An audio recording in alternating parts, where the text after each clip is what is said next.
Welcome on this Wednesday evening to Bedtime Stories with Mom on Lake Effect Radio, Lakeland Community College's premier radio station. Bedtime Stories with Mom is brought to you by the Ohio National Guard. Thank you for joining me this evening. Our story format will consist of one short children's story, followed by a longer children's story that will be read in sections over several shows. Please enjoy the program. I'll be reading Peter and the Starcatchers by Dave Barry and Ridley Pearson, published by Hyperion Paperbacks for Children, copyright 2004.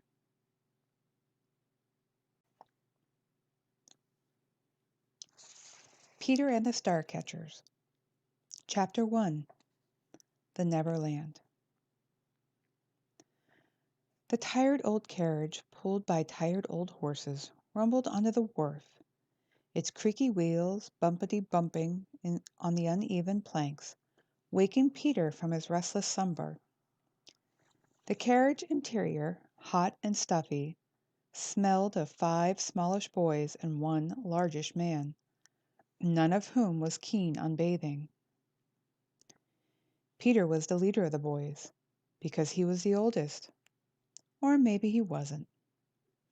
Peter had no idea how old he really was, so he gave himself whatever age suited him, and it suited him to always be 1 year older than the oldest of his mates. If Peter was 9, and a new boy came into St. Norbert's Home for Wayward Boys, who said he was 10, why then, Peter would declare himself to be 11. Also, he could spit the farthest. That made him the undisputed leader. As leader, he made it his business to keep an eye on things in general, and he was not happy with the way things were shaping up today. The boys had been told only that they were going away on a ship. As much as Peter didn't like where he'd been living for the past 7 years, the longer this carriage ride lasted, the scarier a way sounded in his mind. They'd set out from St. Norbert's in the dark, but now Peter could see grayish daylight through the small, round coach window on his side. He looked out, squinting, and saw a dark shape looming by the wharf. It looked to Peter like a monster with tall spines coming out of its back. Peter did not like the idea of walking into the belly of that monster. "Is that it?" he asked. "The ship we're going on?" He ducked then, avoiding the ham-like right fist of Edward Gremkin. He was always keenly aware of where this fist was. He'd been dodging it for 7 years now. Gremkin, second in command at St. Norbert's Home for Wayward Boys, was a man of numerous rules, many of them invented right on the spot, all of them enforced by means of a swift cuff to the ear. He paid little attention to whose ear his fist actually landed on. All the boys were rule breakers as far as Gremkin was concerned. This time the fist clipped an ear belonging to a boy named Thomas, who had been slumped, half asleep, in the carriage next to the ducking Peter. "Ow!" said Thomas. "Do not end a sentence with a preposition," said Mr. Gremkin. He also the grammar teacher at St. Norbert's. "Well, I didn't. Ow!" said Thomas, upon being cuffed a second time by Gremkin, who had a strict rule against back talk. For a moment the carriage was silent, except for the bumpity-bump. Then Peter tried again. "Sir," he said, "is that our ship?" He kept an eye on the fist, in case "ship" turned out to be a preposition. Peter was thinking about trying to run away, but he didn't know if that was possible. To run away from away. In any event, he didn't see much opportunity for escape. There were sailors and dockhands everywhere, carts and carriages. Near the back of the ship, fancily dressed people boarded via a ramp with a rope handrail. Toward the bow, some pigs and a cow were being led up a steep plank, followed by commoners dressed more like Peter and his friends. Gremkin glanced out the round window and grinned, but not in a pleasant way. There wasn't a pleasant bone in his body. "Yes, that's your ship," he said. "The Neverland." "What's Neverland?" said a boy named Prentice, who was fairly new to the orphanage, and thus did not see the fist until it hit his ear.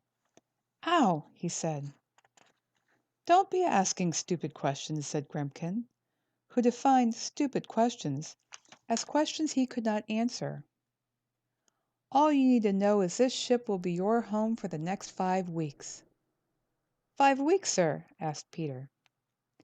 "If you're lucky," said Gremkin, leaning out of the carriage now to study the sky. "If a storm doesn't blow you halfway to hell," he smiled again, "or worse." "Worse than hell, sir?" inquired James.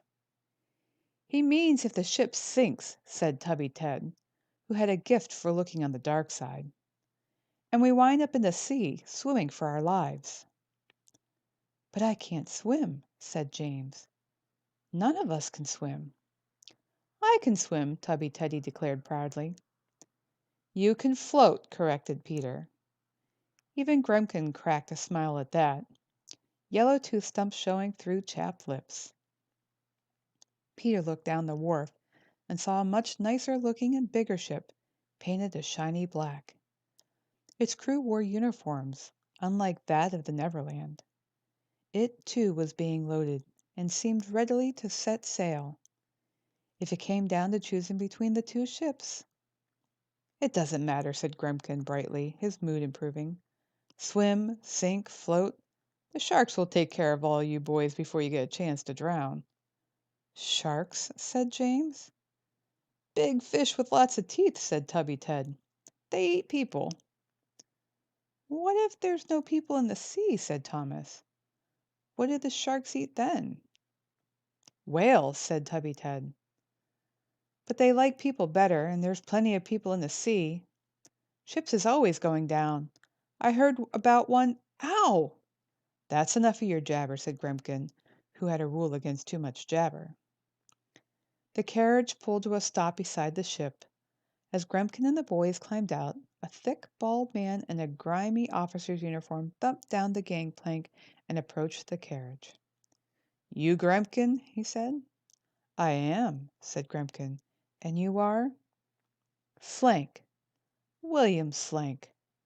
First officer, second in command of the Neverland." The man made a face as if he had just bitten into a rancid prune. It occurred to Peter that Slank didn't like being second in anything. "These are the orphans, then?" "They are," said Gremkin, "and you're welcome to them." "I don't care for boys," observed Slank. "Then you'll definitely not care for these," said Gremkin. "We've had boys on board before," said Slank. "They was always stirring up the rats." The boys glanced at one another. "Rats?"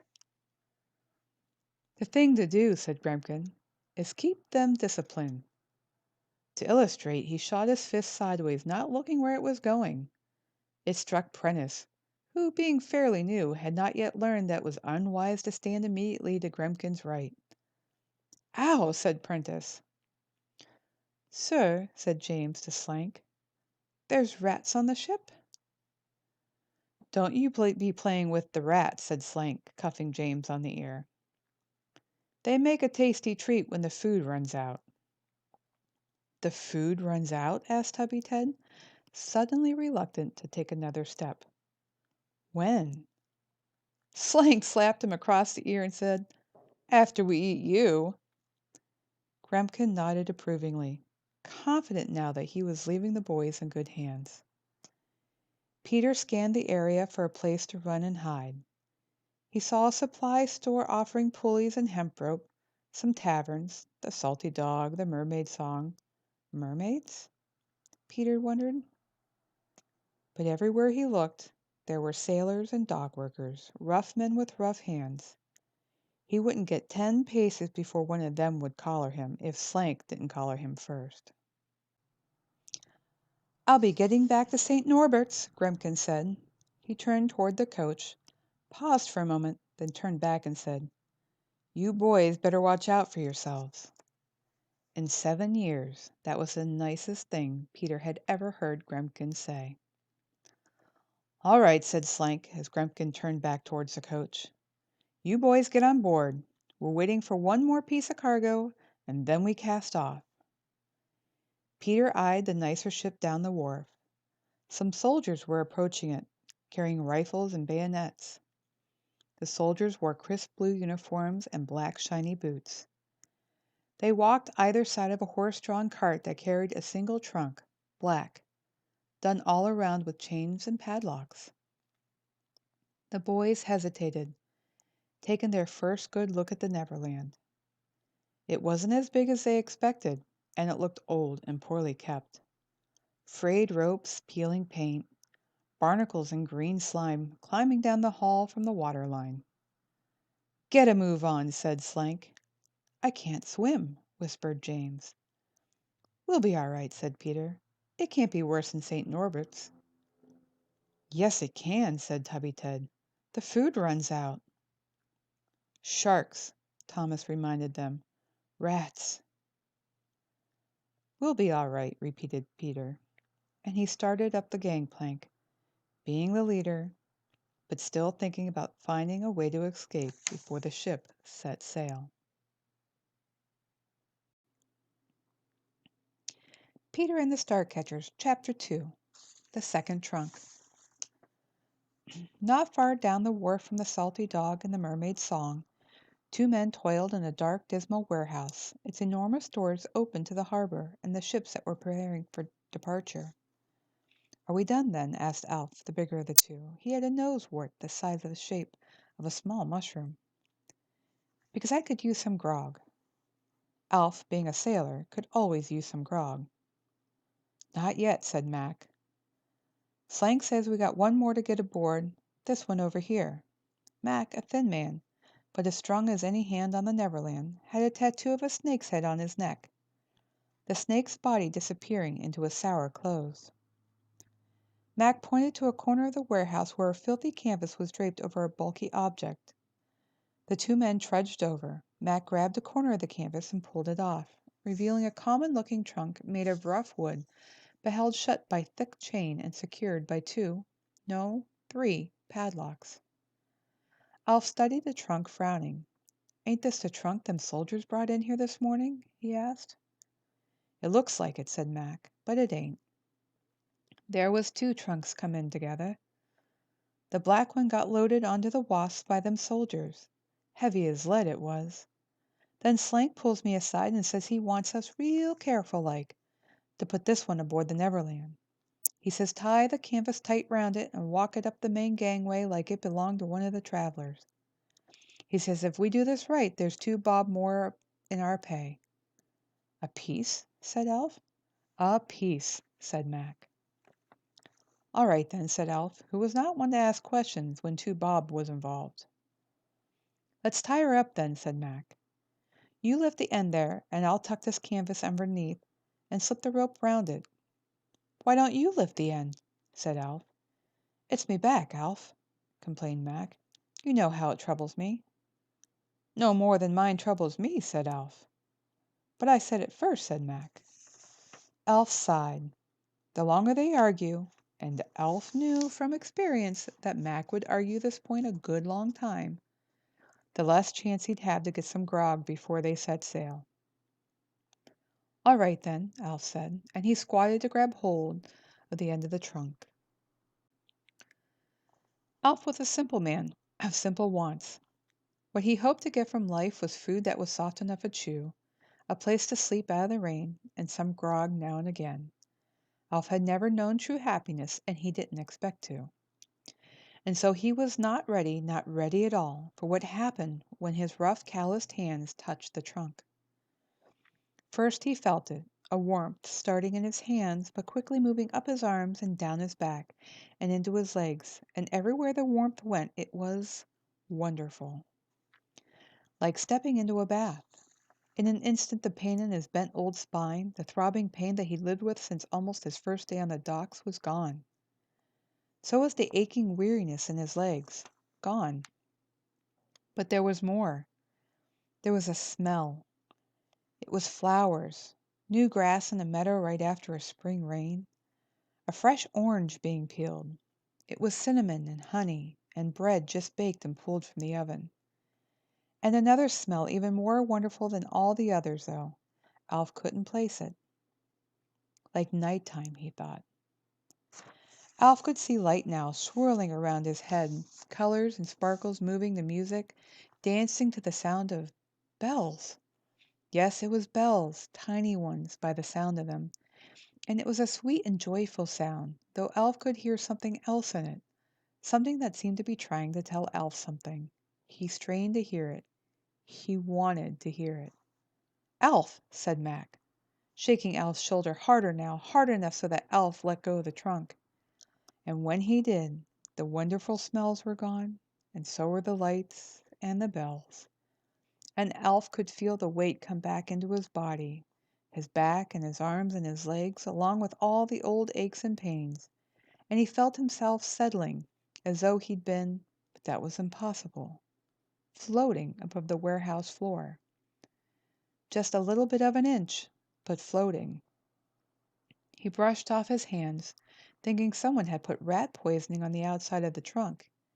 He'd seen sailors go into a crazy dance for messing with rat poison. "Alf," said Mac again, "what's wrong with you?" Alf looked at Mac, then down at the trunk, then back at Mac. He put his fingers in both ears, looking silly. When I touched it," said Alf. "Didn't you hear them?" "Hear what?" said Mac. "The bells," said Alf. "What bells?" said Mac. "There weren't no bells." "Bells," said Alf, "and lights, and—" He stopped, seeing the way Mac was looking at him. "Rat poisoning," he said, slapping his hands against his pants, trying to get them clean. "You already been to the tavern today?" asked Mac suspiciously. "Rat poison," Alf said, now rubbing his hands on a dirty old towel. Mac was looking at him all funny. "Gotta gets it off me hands." "Bells," Mac teased him, shaking his head. He turned back to the trunk. Alf saw that Mac had slipped the canvas more tightly around the trunk and the rope around the canvas. A tiny bit of the trunk still showed. "Mac," said Alf, "I dare you to touch it." "What?" said Mac. "Me?" "Just touch the trunk," said Alf. "On the wood there." "I'm not messing with no rat poison. You remember what happened to Hungry Bob?" Mac considered himself a cautious man, and the truth was, he was afraid to touch the trunk now. He knew that something had happened to Alf touched it. Somehow he'd felt it too. No, Mac had decided there was something strange about this trunk. Why else would Slank give him special orders and offering to Bob? Mac was not going to touch it, thank you very much. "It's not our job to fool with it," Mac said, pulling the rope tight. The canvas now covered the trunk entirely. Slank said to put it aboard the Neverland, and that's that. "But Mac," said Alf, "I'm telling you, God's truth, rat poison or not, it felt good." "Let's just finish the job," said Mac, pulling the knot tight, "and take our two Bob to the tavern to get our grog quick like, and forget about this trunk." "All right, then," said Alf, though he didn't think he would soon forget that feeling he just had. Maybe once the Neverland was under way, he could sneak in and visit this trunk again. Grunting, the two men lifted the canvas-wrapped trunk onto a handcart and trundled it out of the warehouse onto the wharf. A minute later they passed the Wasp, whose crew was preparing to cast off. "She's a pretty ship, ain't she?" said Mac. "What?" said Alf, who'd been thinking about the trunk. "I say, the Wasp is a beauty," said Mac. "I'd love to set sail on her some day. They say she's the only ship afloat that might outrun the Sea Devil." The mention of the pirate ship won Alf's full attention. The Sea Devil was the ship of the most feared pirate on the seven seas. Sailors said that if you caught sight of the sea ship, it was time to make your peace with your Maker, because you'd be with him within the hour. "No ship can outrun the Sea Devil," said Alf. "Nobody ever has." "Till now," said Mac. "The Wasp was built just for that, and Captain Scott is as able a seaman as ever sailed these waters, unlike the injit that charge of our bilge bucket." Sneering, Mac nodded towards the Neverland, now just ahead. "Aye," said Alf. "Pembridge could capsize a dinghy on dry land." Cyrus Pembridge, the Neverland's captain, was widely regarded as the most incompetent man to command a ship since the formation of water. Who, in the name of common sense, would put to sea on that ship with a man like that in charge? Wondered Mac. "Well," Alf answered, "we are."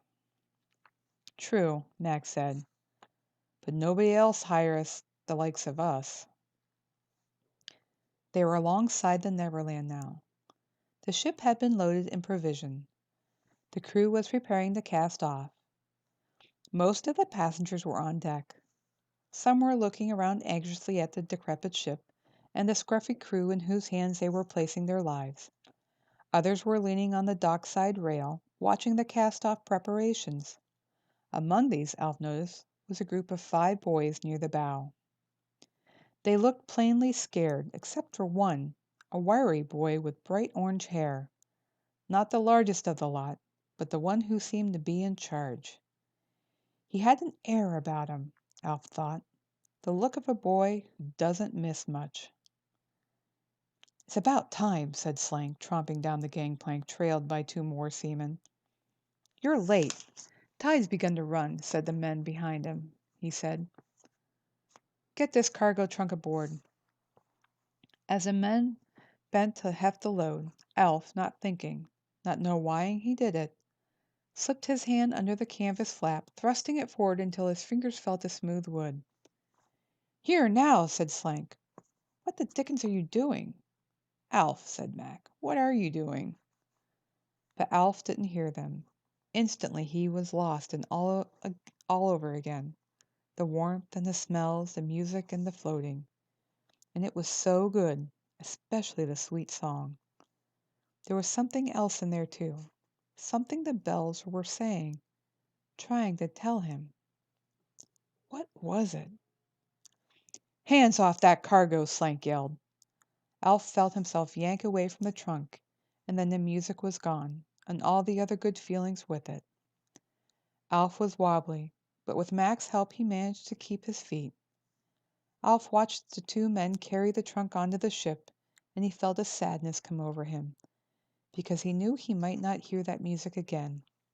He almost wept, except that a man like Alf didn't cry. Then, he didn't know why, Alf looked toward the bow and found himself looking right into the startling blue eyes of the orange-haired boy. "Come on, Alf," said Mac, gently tugging at Alf's coat, concerned about his old friend's strange behavior.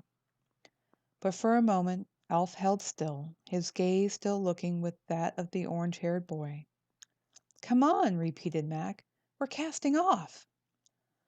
Alf turned and followed his friend towards the lines that held the ship to the wharf.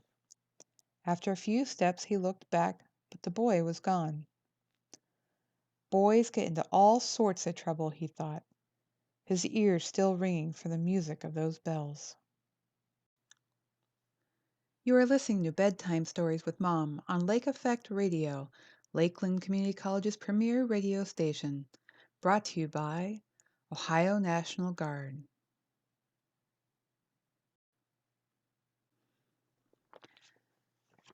Peter and the Starcatcher. Chapter 3. Molly. Peter trotted aft on the Neverland's bustling deck, dodging the sailors, making final preparations for casting off and getting under way.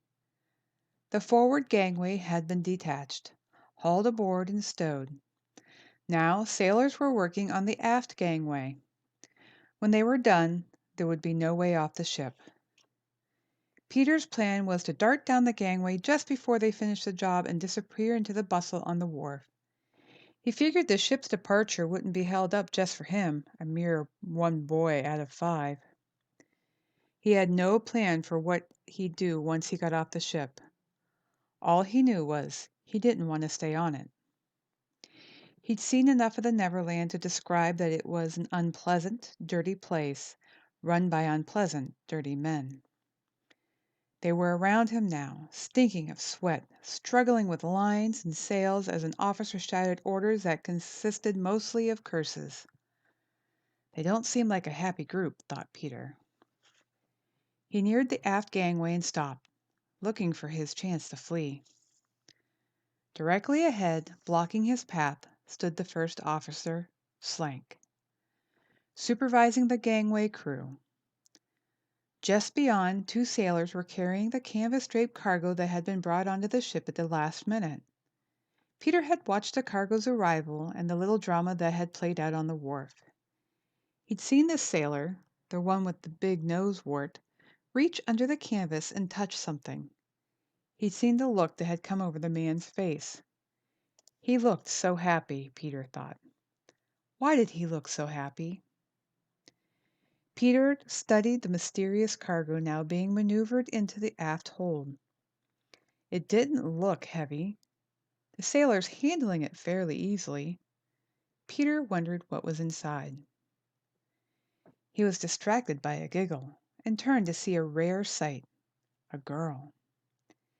He'd not seen many girls over the past few years. St. Norbert's had only one, the headmaster's daughter, an unpleasant, sallow-faced child who amused herself by dropping spiders onto the heads of boys passing beneath her third-floor window. This girl he saw now in no way resembled the headmaster's daughter.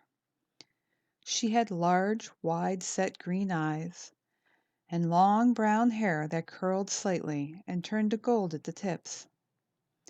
She wore a long, straight blue dress that accentuated the slimness of her frame. She was perhaps an inch taller than Peter, and by the look of her she took baths. At St. Norbert's, Peter took one bath a month, unless he could get out of it. He straightened his posture and tried to look older.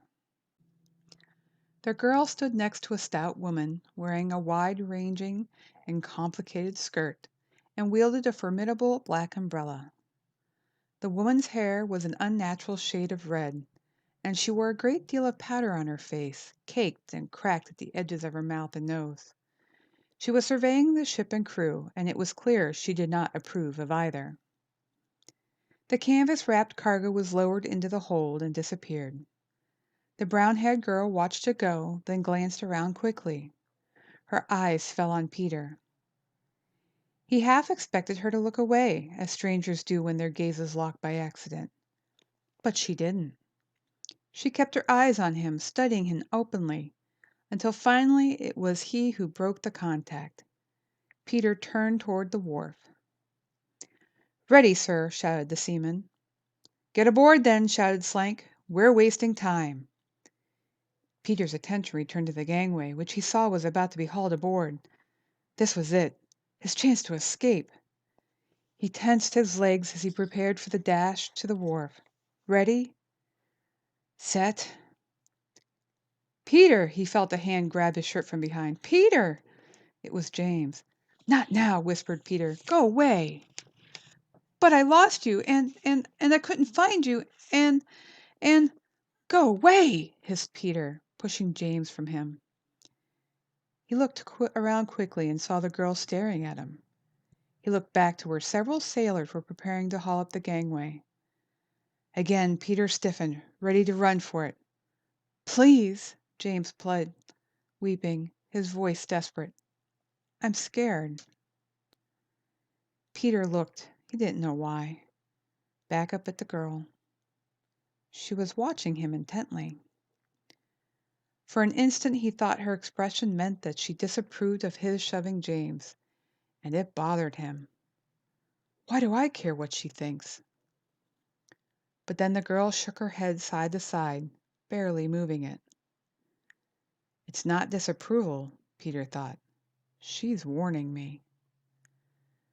The girl nodded her head towards the gangway. Peter looked that way and saw a huge man, more horse than a man, who hadn't been there a minute before. His enormous black-footed feet were braced on the deck. His right hand held a long, coiled whip. I wonder what he...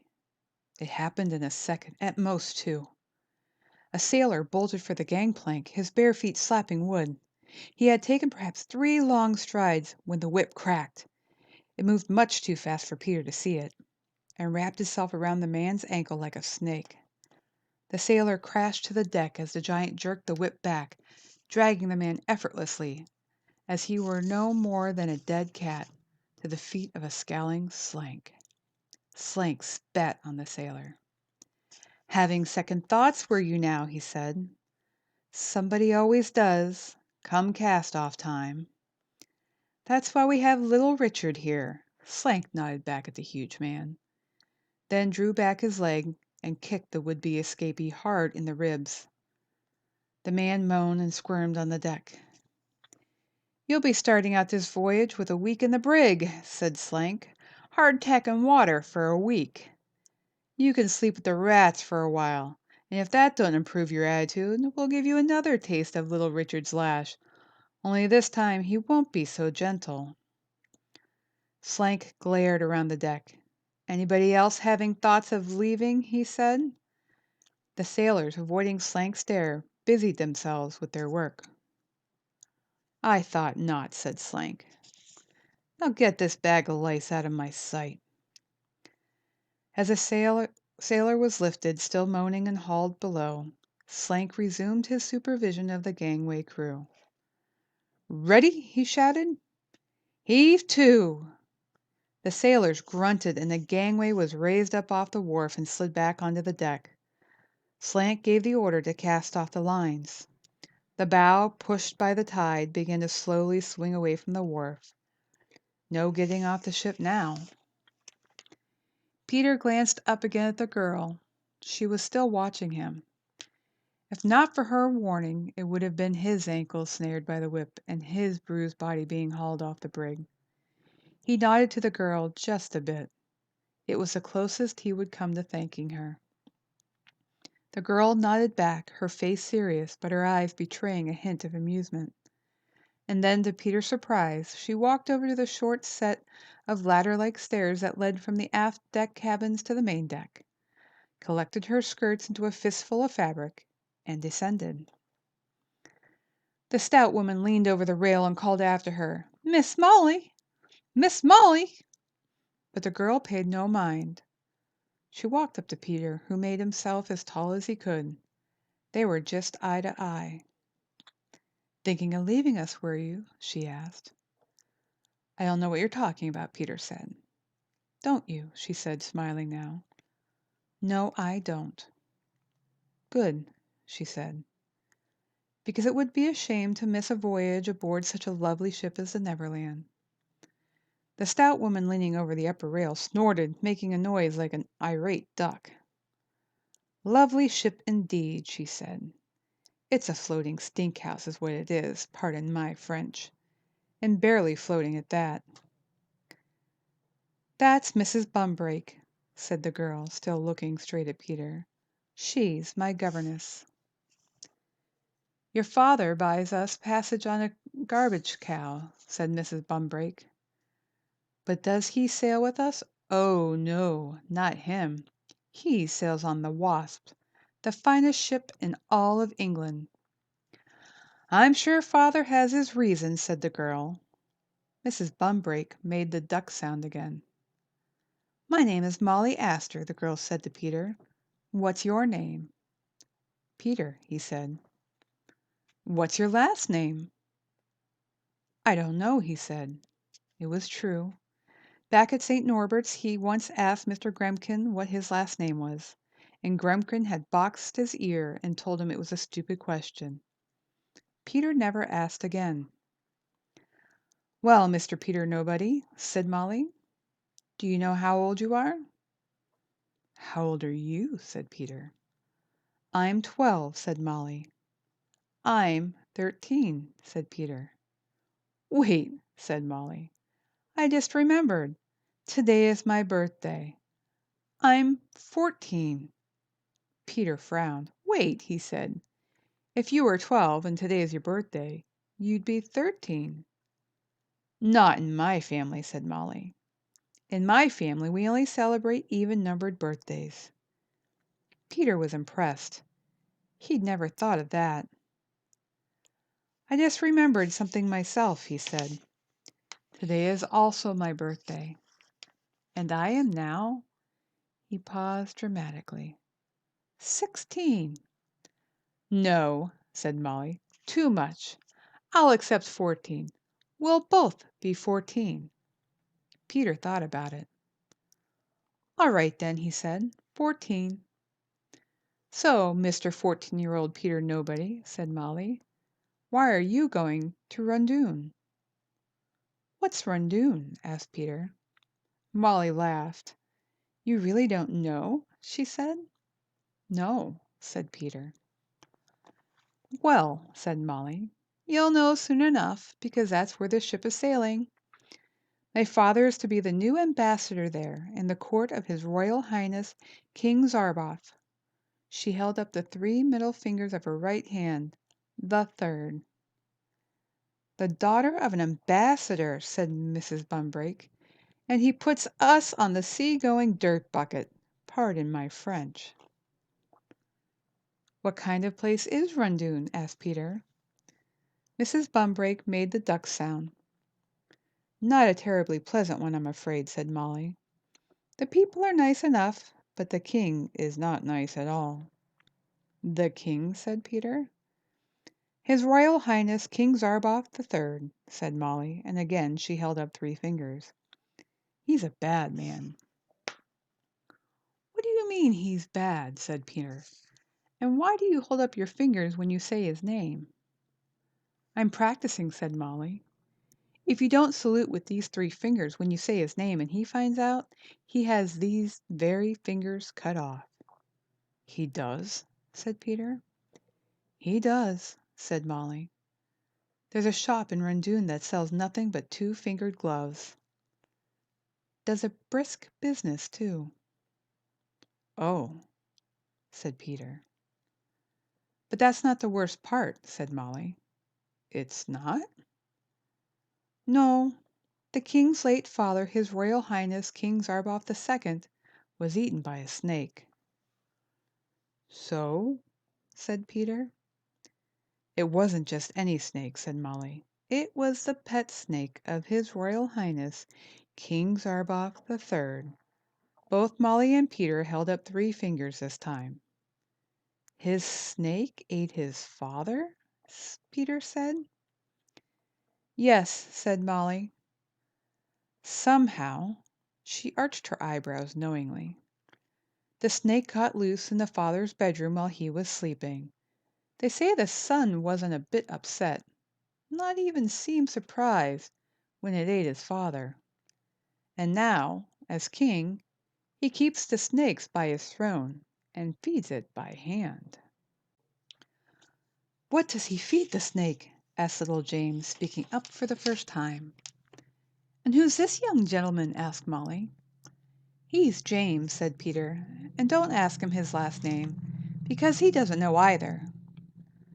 What does he feed the snake? repeated James. I mean, now that his father is gone. Pigs mostly, said Molly. But father said that sometimes, as one of his servants has disappointed him, the king— Molly, interrupted Mrs. Bumbrake, that's enough. James was crying again. Peter, he sniffled, I don't want to go where there's a mean king and hungry snakes. Here now, boomed an angry voice behind Peter. Recognizing the tone, Peter was already ducking before the now ended, and thus he received only a glancing blow from the first officer, Slank.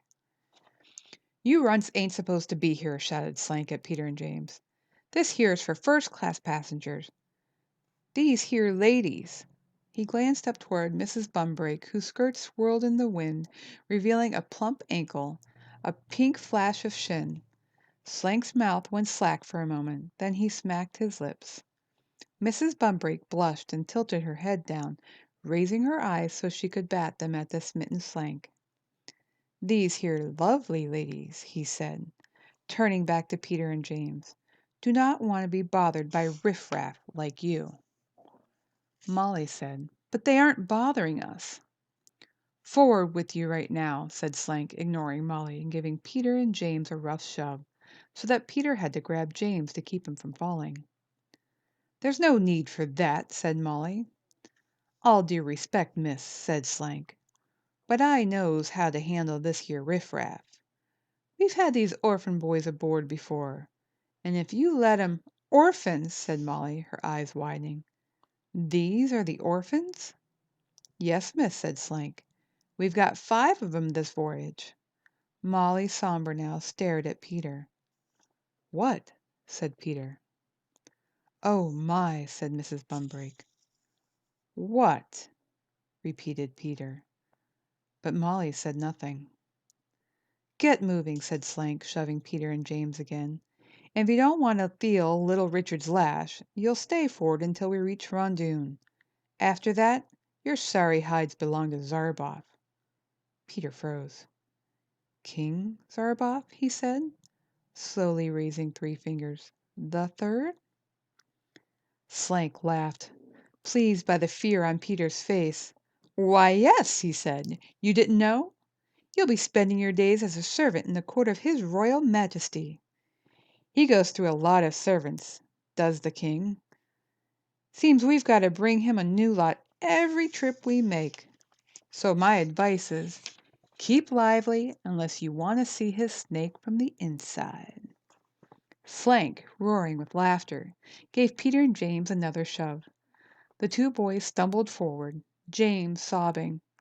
When they reached the bow, Peter turned and saw that Molly was still watching him. The Neverland's sails were almost all hoisted now. The ship was moving out of the harbor.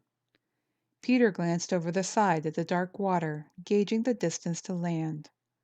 But he never tried to swim, and knew this was not the time or the place to learn. Besides, the way James was clinging to his shirt sleeve, if he went over the side, they'd both end up drowning. No, there was no escaping it now. They were on their way to Rundoon.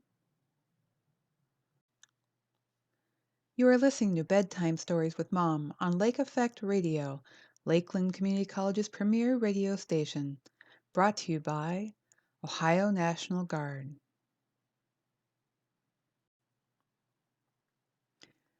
Peter and the Starcatchers, Chapter 4, The Sea Devil. Far from the wharf, well across the bay and almost to the open sea, was a tangle of rocks so treacherous that no captain familiar with these waters would sail his ship there. Over the years, many ships had stuck on these rocks and sunk. They lay in pieces scattered everywhere, masts, bow, keels. It was a perfect place to hide a ship. Angel's Graveyard, it was called, and it so frightened most sailors that they would not even look in that direction. But there was a ship in there now, amid the huge rocks, low and long, black as coal, with 3 masts pointing towards the sky like skeleton fingers. On the foredeck stood 2 men, one squat and one tall. "Can you see her?" said the squat man. He wore a striped shirt and blue wool pants that didn't quite reach his ankles. His blistered bare feet were dark as tar. "Not yet," replied the tall man, squinting through a spyglass. He was a strikingly unpleasant figure, with a pock-marked face and a large red nose, like a prize turnip glued to his face. His long black hair, greasy from years without washing, stained the shoulders of the red uniform coat he'd stolen from a Navy sailor on the high seas, just before escorting the wretched soul over the side of the ship.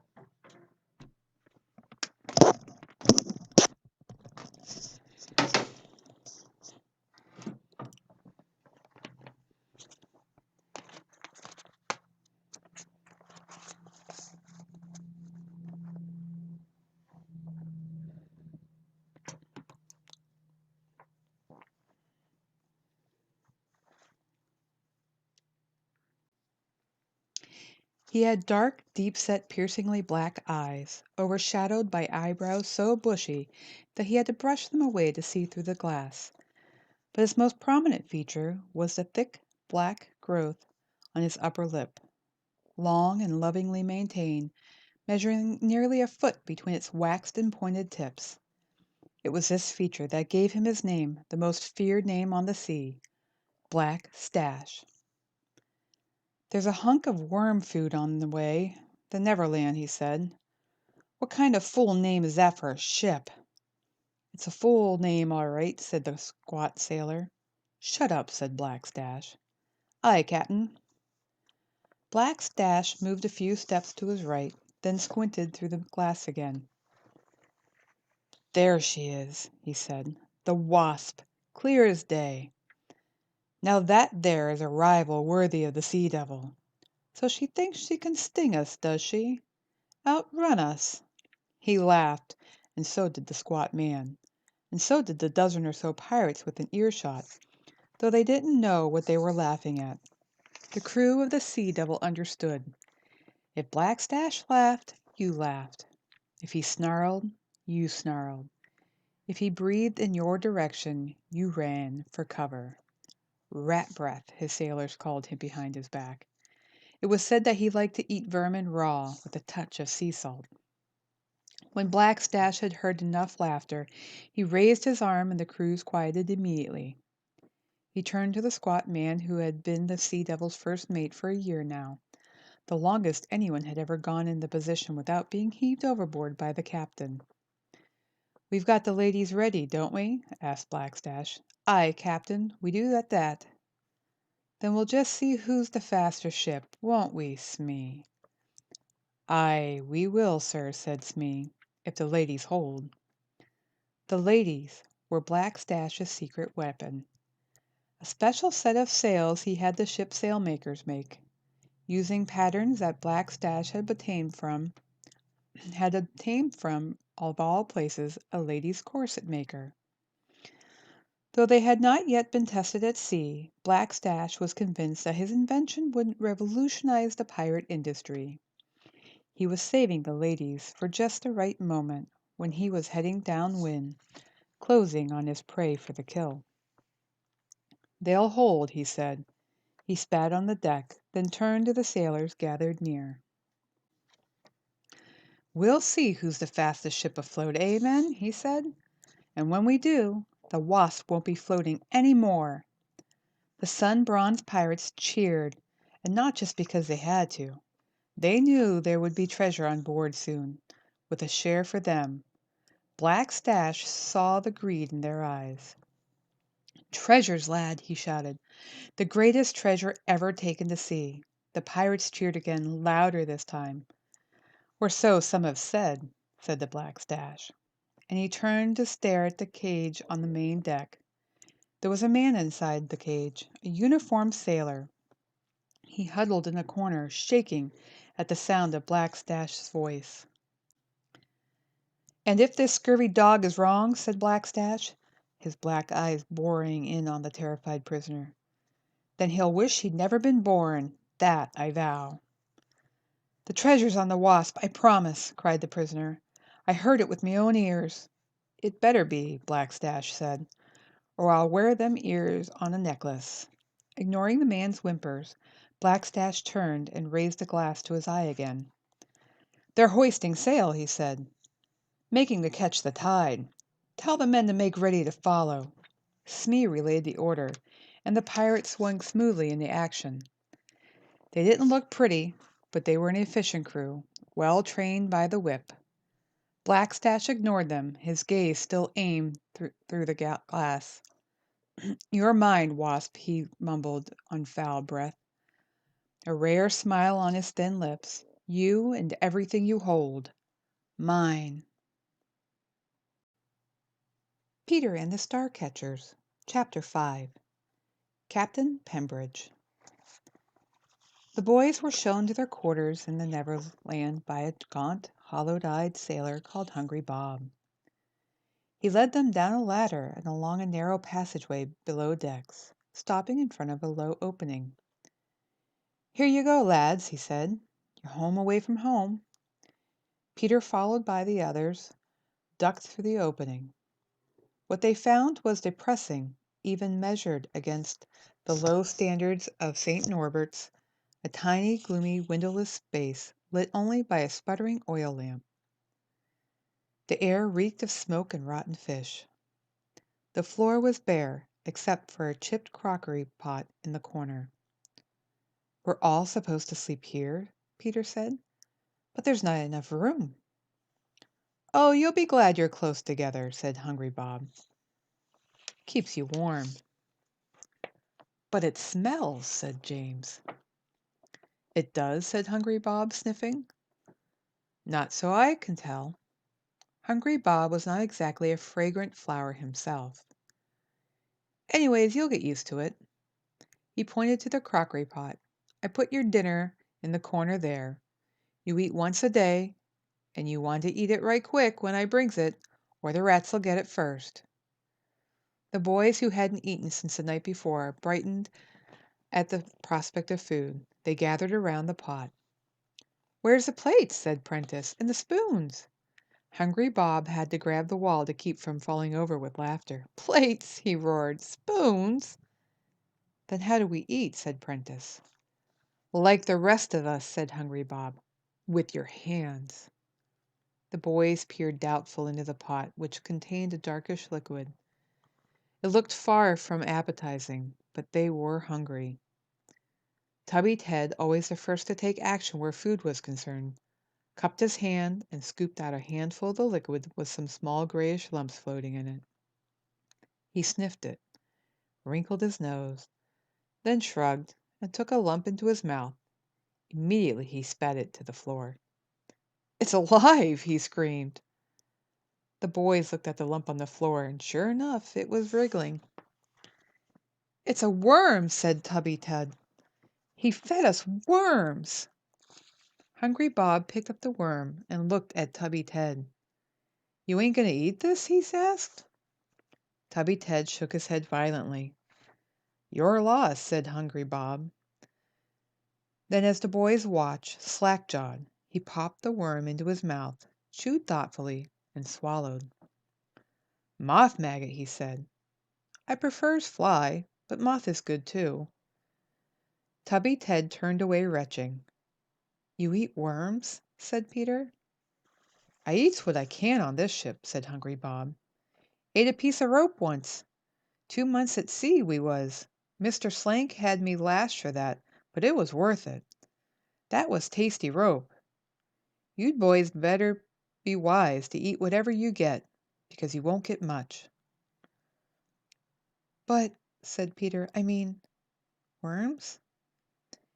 "If you don't do fancy worms," said Hungry Bob, nodding towards the communal bowl, "you don't want to know what else cook puts in there. Let's just say worms is one of the choicer items." Thomas peered into the pot again, gasped. "There's something swimming in there," he said. "It's a mouse." "Really?" said Hungry Bob, looking into the pot. "Why, so it is. Cook must be in a generous mood. Usually he doesn't serve mouse 'cept on special occasions like Christmas."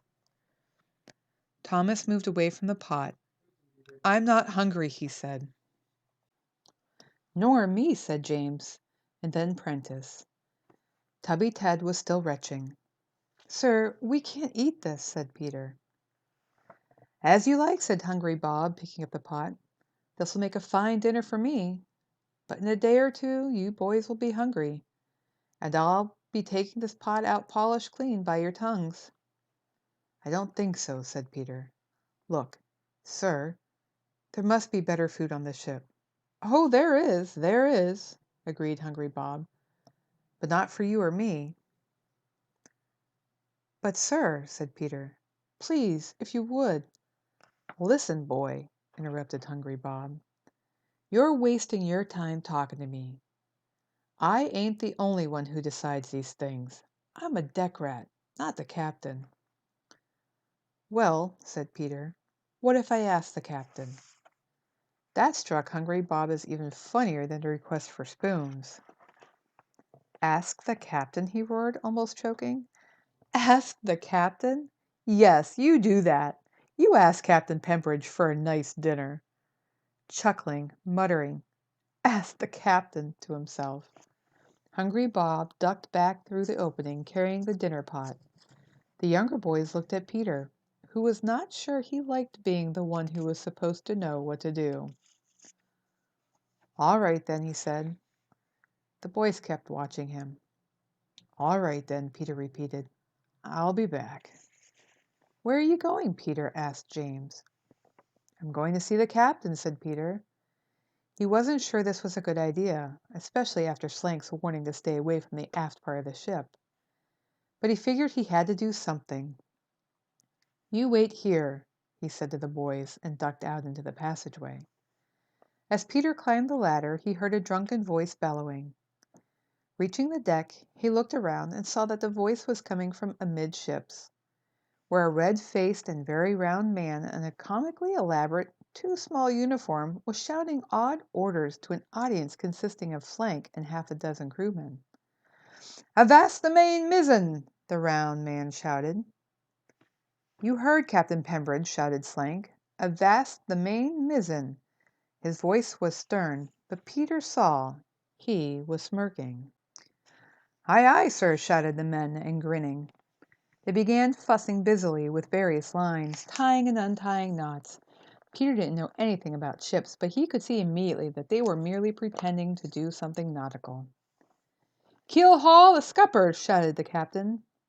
"You heard Captain Pembridge," shouted Slank, struggling to keep his tone serious. "Let's get them scuppers keel-hauled," the men smiling openly now, making no effort to hide their contempt for the little round man.